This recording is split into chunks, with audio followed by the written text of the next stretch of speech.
your journey and the person, and you've disrespected the maker who has given you this chance to be in this realm.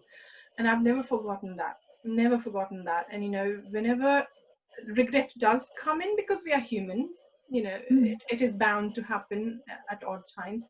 I literally have to just remind myself that, and I'm back to being the calm, and my faith has not shaken, despite from the age of 30, my faith has not shaken. It's not been, that, okay, I'm on shaky grounds today, and I've got my perfect faith, and nothing can shake it. No. Even at the lowest ebb, I've always had faith that, whatever this is, whoever is, in charge of my life up there, the universe, God, whatever you want to name it, knows what he's doing. And even though I can't see my next step right now, I'm sure he knows where my next step is. And it's been a beautiful thing to let go, not to try and have control, to, be able to say, I need to know, I need to plan next 5 years or even next, 1 year of my life. No.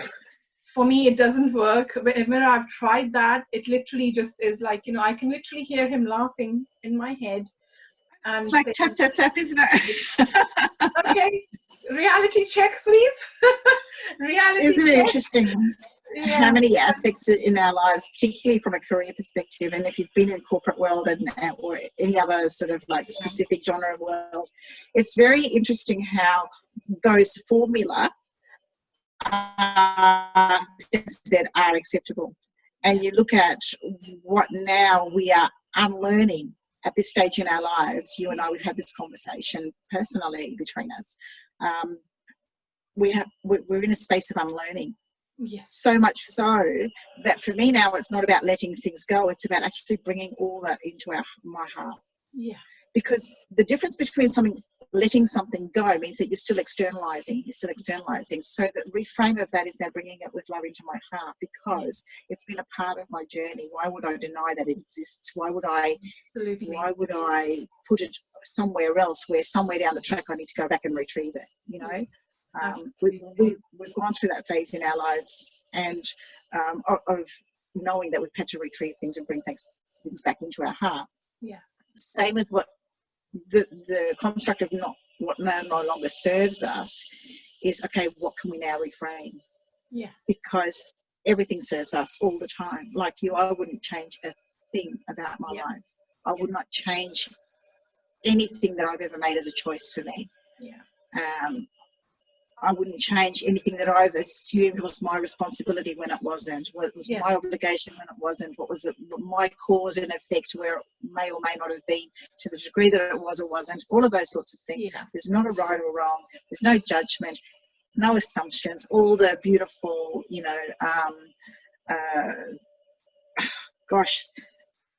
the learned ones have shared.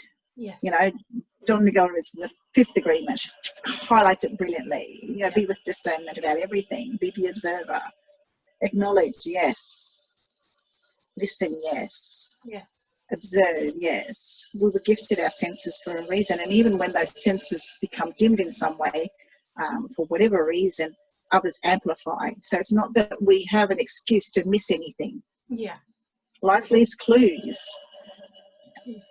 What I've loved about being multiculturally background, all of that, is that something means something in English that doesn't mean anything in Indonesian, doesn't mean anything else particularly in Dutch or German or any other language that I've come across so far. So the languaging of anything is also so very limiting in its way of expression. Absolutely. The most beautiful space to perceive anything is in the silence of being. Well, that is a beautiful way to put it. Thank you. So my next question for you is, what does being you mean for you, Sally? Being me for me is the most freeing thing I can be. Okay. It absolves me of the responsibility to be anybody else. Absolutely. Because for me, there's three particular entities, if you like. So there is that is me, which is my business. Yes. Then there is that which is another's business. Mm-hmm. And then that which is all encompassing, and that is God's business, in inverted commas. Yeah. And God to me is my higher self. So there's no separation there either in my world. Yeah. However, for others, it's specifically whatever that is. And blessings be all of it, you know. Yeah. So my way of, because I walk my path as authentically me, and again, I'm still unlearning stuff. Don't get me wrong, you know. Yeah. It's that gives me permission to be all of me all of the time, to the degree that is in context of what I'm experiencing. Okay, so yes, I run my filters. I now run them consciously. What's appropriate here? What's respectful here? You know, I've been in different countries recently where things are more acceptable in certain ways than others. You know, and that's so okay. And I'm loving that I'm aware of all of that now through experience. Yeah. So Sally's an experiential learner. She doesn't read books so much anymore. She used to absorb books. I had this amazing library of all the entities that have passed through history being at my back. Now I know that whatever I require in a conversation with anyone, particularly culturally, is will flow through me, because all of that is now embodied within me, and I know that I've allowed myself to be that. So when I say magic walking, it's almost like I'm a walking resource, and everything is applicable when nothing is applicable. It's just so beautiful. Yeah, it's the meaning which we give to anything which, you know, changes the perspective of whatever we want in our life, and according to each person's awareness, the meaning is completely different, and it's not right, it's not wrong, it's just what suits perfectly for you, which, you know, is what life for anybody should be, right? And isn't that awesome to know? Because then, you know, like everyone else has already taken, all I have to be is me.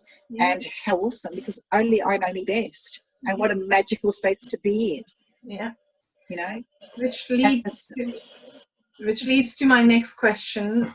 How easy or difficult was coming into your own power? Because at the end of the day, you know, until we discover ourselves, we have a lot of, especially as being a woman, we have a lot of responsibilities. We have different aspects of, you know, life, which at some degree, I think men don't have that, you know. So for them, sometimes when they are coming into their own power, it's a little bit easier. And again, that is my perspective, you know, it's not to be the right or wrong for everybody.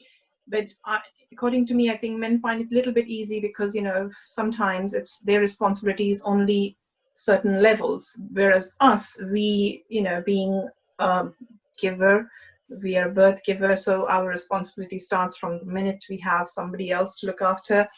We become the first teacher, we become the first, you know, coach, we become everything which a person will probably later on need in life, and we are the biggest mentor as well for, you know, the next generation. So I know sometimes there is family opposition, there is friends, you know, who are not happy with your journey to what you're taking on or where you are trying to reach. So how difficult or easy has been for you, you know, to encompass your journey and coming into your own power? For me, whilst certain circumstances that I've experienced in my life have been more than difficult, and without going into detail, all I can share now in retrospect from where I am, and again, that's why I'm going back to the child, because the child knew this. The child is that infinite all-knowing, particularly the baby. You know, looking into her eyes, all I see is love, you know. And so drawing back on all of that and gaining my now perspective, if you like, as having come full circle, it's everything I know that I've experienced has prepared me for the next thing. And to not have to know why, how, when, who, all of what I'm here to experience, and this goes against some of the some other belief systems, right? So there are people out there that are sharing some awesome stuff, and I actually listen to it because how I perceive my journey is very personal. Mm-hmm. And I know I've navigated the best way I can with what I know in any given moment. Yeah. And I've learned from all of it. I have a sense that there are certain things I needed to experience in this life, no matter how it was delivered, regardless. And from that paradigm, I know that I can own the responsibility for that.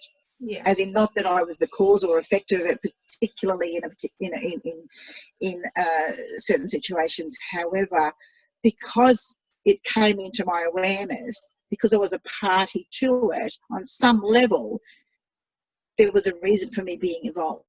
Yeah. Now, that's a tough gig to swallow for a lot of people, because who wishes cancer? Who wishes, stillborn babies? Who wishes, watching your children